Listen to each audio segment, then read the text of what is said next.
आज मैं आपको बताऊंगा कैमरे और फ्लैश का सही उपयोग। फोटोग्राफी में कैमरे में फ्लैश की बहुत ज़रूरत होती है। आइए जानते हैं इंडोर और आउटडोर फ्लैश सेटिंग के बारे में। नमस्कार आप सभी को।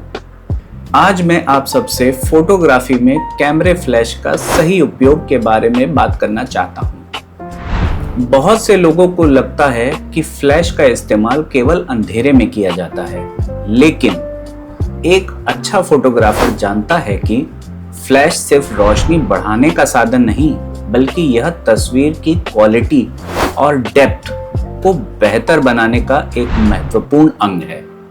अगर आप बात करें इंडोर फोटोग्राफी की, तो अक्सर कैमरे में रोशनी पर्याप्त नहीं होती है। ऐसे में सीधे फ्लैश का इस्तेमाल करने से चेहरे पर तेज रोशनी पड़ती है और तस्वीर हार्श दिखाई देती है, जैसा कि आप इन फोटोज में देख सकते हैं। इसलिए आप फ्लैश को सीधे चेहरे पर नहीं, बल्कि छत पर या दीवार पर बाउंस करके मारें। इससे चेहरे पर नेचुरल लुक आता है। अब बात करते हैं आउटडोर फोटोग्राफी की।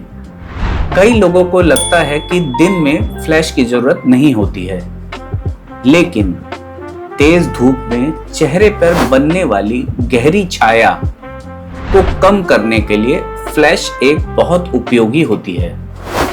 जैसा कि आप इन फोटोज में देख सकते हैं कि दिन में फ्लैश का काम धूप को हटाना नहीं, बल्कि चेहरे की डिटेल को संतुलित करना होता है।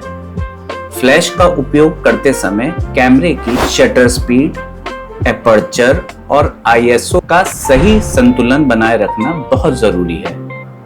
अगर ये सेटिंग सही होंगी, तभी फ्लैश का परिणाम नेचुरल और आकर्षक दिखाई देगा। एक और बहुत ही महत्वपूर्ण बात, फ्लैश का इस्तेमाल हमेशा जरूरत के अनुसार करें। हर तस्वीर में फ्लैश जरूरी नहीं होती। पहले उपलब्ध प्राकृतिक रोशनी को समझिए, फिर तय कीजिए कि फ्लैश की आवश्यकता है या नहीं। अगर आप कोई बहुत बड़ा ग्रुप खींच रहे हैं, तो फ्लैश जरूर लगाएं। इसमें फ्लैश का काम केवल लोगों को अलर्ट करना होता है। अंत में मैं केवल यही कहना चाहूंगा कि एक बेहतरीन फोटो सिर्फ महंगे कैमरे से नहीं, बल्कि सही रोशनी की समझ से बनती है।